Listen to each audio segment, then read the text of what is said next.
Tonton video ini sampai selesai agar Anda tidak gagal paham.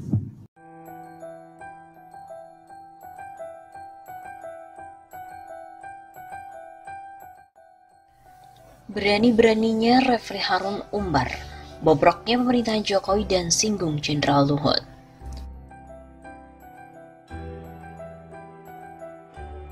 Bagaimana kinerja pemerintahan Jokowi di periode keduanya? Banyak pendapat tergantung dari mana Anda menilainya. Tapi bagi pakar hukum tata negara Refli Harun, pemerintahan era Jokowi patut diwaspadai karena cenderung membungkam lawan politiknya. Secara belak-belakan, pakar hukum tata negara Refli Harun mengungkap kebijakan buruk di era pemerintahan Joko Widodo. Ia pun kembali mengungkit revisi Undang-Undang KPK yang sempat menuai pro dan kontra. Menurut Refli Harun, banyak kritik masyarakat yang justru dibungkam melalui banyak hal. Bahkan ia menyebut banyak pengkritik yang diserang balik oleh pemerintah. Hal itu disampaikannya melalui kanal YouTube Refli Harun pada hari Minggu 10 Mei. Yang menjadi persoalan itu adalah kalau kebijakan itu adalah kebijakan yang koruptif, kebijakan yang ditunggangi oleh free riders, kebijakan yang ditunggangi oleh penumpang gelap. Refli mengatakan, para pengkritik kini bahkan terancam akan dikriminalisasi jika terus nekat menyampaikan kritikan. Ini biasanya tidak hanya kebijakan itu yang buruk, tapi siapa yang mengkritik kebijakan tersebut malah akan dihantam balik, bahkan bisa dikriminalisasi. Begitu terang Refli. Terkait hal tersebut, Refli lantas kembali mengungkit revisi Undang-Undang KPK 2019 yang lalu. Menurut dia, tak ada satupun pakar setuju dengan kebijakan yang disebutnya buruk itu. Saya contohkan kebijakan yang buruk itu, misalnya kebijakan revisi Undang-Undang KPK. Tidak ada pakar hukum yang mengatakan revisi Undang-Undang KPK itu tidak memperlemah KPK dan pemberantasan korupsi. Lebih lanjut, Refli juga membeberkan sejumlah risiko yang menghadang para aktivis saat menyampaikan kritikannya terhadap pemerintah. Secara belak-belakan ia menyebut banyak aktivis yang kini beralih menjadi bagian dari pemerintahan. Tapi kita tahu semakin kita menyerang maka semakin kita akan diserang. Bahkan kadang-kadang yang menyedihkan menurut saya adalah aktivis-aktivis society, aktivis pro-demokrasi dan anti-korupsi yang dulu sangat keras meneriakkan perjuangan anti-korupsi, justru menjadi bagian dari mereka yang justru ingin membungkam pengkritik. Begitu sambung Refli. Lantas Refli mengungkap persoalan besar yang melanda demokrasi di Indonesia. Ia menilai banyak penguasa di negeri ini yang justru melawan akal sehat rakyat saat mengkritik pemerintah. Coba bayangkan, saya pernah nge-tweet, kekuasaan kadang-kadang membunuh rasionalitas orang, membunuh akal sehat seseorang. Justru akal sehat yang dia bunuh adalah yang dia perjuangkan ketika dia tidak berkuasa. Nah, yang menjadi persoalan menurut saya luar biasa di dalam demokrasi di Indonesia. Begitu kata Refli. Selain membahas KPK, pada kesempatan yang sama, Refli Harun juga menyinggung soal konflik mantan Sekretaris Kementerian BUMN Said Didu dan Menteri Koordinator Bidang Kemaritiman dan Investasi Luhut Binsar Panjaitan atau LBP. Refli Harun mengaku banyak memperoleh perkataan yang sangat kasar dari warganet yang tak terima dengan kritik yang disampaikannya untuk pemerintah. Meskipun begitu, Refli Harun mengaku tak menggubris ujaran itu. Melalui tayangan YouTube Refli Harun pada hari Minggu 10 Mei itu, ia mulanya menyinggung soal aturan yang bisa saja menjeratnya jika terus-menerus mengkritik pemerintah. Namun menurut dia, risiko bagi pengkritik pemerintah bukan hanya di bidang hukum, tapi juga harus siap menerima hujatan dari para warganet. Kita tahu bahwa ada ancaman aturan yang masih diterapkan, sehingga kita sebenarnya dalam setiap waktu, dalam setiap saat terancam untuk dituntut. Di sisi lain tidak hanya diancam dituntut, tapi juga terancam untuk dibully bahkan dihina. Terkait hal itu, Refli pun mengungkap banyaknya hujatan yang diterimanya lewat akun Twitter hingga YouTube.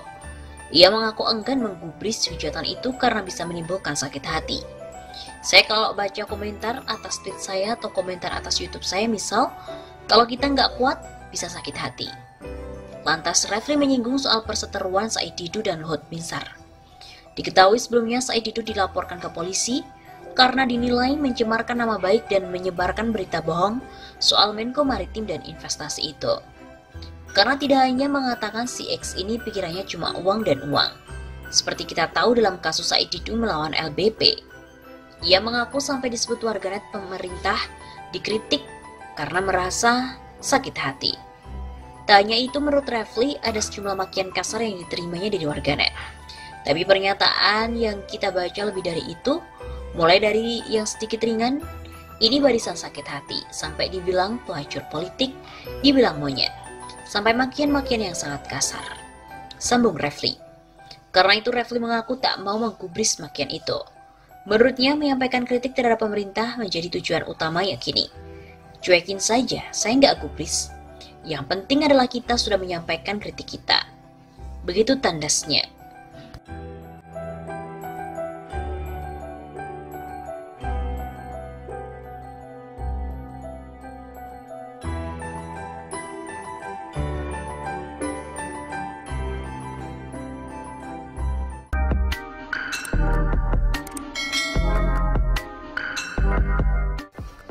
Kebobolan terbesar bangsa ini dimulai dari mereka yang memilih Jokowi jadi presiden. Kata netizen di akun Twitter @uyope. Kebobolan terbesar bangsa ini dimulai saat Jokowi dipilih jadi presiden. Ya, mungkin Anda boleh setuju ataupun tidak setuju dengan pernyataan itu. Namun, Anda bisa berpikir, apakah negara ini semakin maju atau semakin terpuruk? Apakah pemimpin negeri ini semakin peduli dengan nasib rakyatnya atau malah sibuk dengan agenda dan juga kepentingannya sendiri? Kenapa malah sibuk pindahin ibu kota dengan dana triliunan? Apakah merupakan kebutuhan mendesak, genting, sehingga ibu kota harus dipindah? Apa tidak ada hal genting dan juga penting terkait dengan nasib rakyat? Apakah pemindahan ibu kota hanya untuk menjadikan Ahok pimpinannya? Untuk kepentingan siapa pindah ibu kota? Rakyat atau kepentingan pribadi dan golongannya? Lalu untuk kepentingan siapa Omnibus Law? Rakyat atau para cukong? Lalu bagaimana dengan mega skandal korupsi Jiwasraya? Bagaimana dengan utang negara yang semakin meroket? Dan hal ini juga ditimpali komentar dari akun Twitter lainnya @goodjanuary. Dan mungkin inilah yang bisa disebut sebagai kebodohan terbesar Republik ini. Mungkin saat beberapa yang lalu ada akun Instagram yang membahas tentang satu pertanyaan, yaitu intinya penyesalan pada orang lain yang telah memilih Jokowi pada Pilpres 2019 kemarin. Ya, bisa dipahami, penyesalan itu pasti datang dari keputusan-keputusan yang akhir-akhir ini menuai dari reaksi dari publik. Tapi, perlukah menyesal atas pilihan tersebut? Ya, saya pribadi akan menjawab, seharusnya tidak perlu disesali. Karena memang tidak ada gunanya untuk menyesali atas apa yang sudah dipilih. Seharusnya sebelum memilih, kita bisa lebih bijak dalam mengambil keputusan untuk memilih Jokowi sebagai presiden. Sebelum pencoblosan, tentunya kita semua ini diberikan waktu untuk menimbang, membaca, menilai, menerka, mempelajari sebelum akhirnya untuk memutuskan. Pada masa sebelum hari H itulah momen-momen penting untuk semua rakyat memikirkan matang-matang. Apakah calon yang dipilih merupakan calon yang tepat? Apakah yang dipilih akan memuaskan kita semua? Dan yang perlu diingat, tidak ada satupun manusia di dunia ini yang sempurna. Ya, baik saat itu calon Prabowo maupun Jokowi. Kedua-duanya mempunyai kelebihan dan kekurangannya masing-masing. Dan mereka berdua tentunya bukan sosok yang layak untuk benar-benar dipercayai. Kenapa? Karena hal ini merupakan politik. Dalam dunia politik ada banyak sekali kepentingan dan juga terdapat banyak kontrak politik.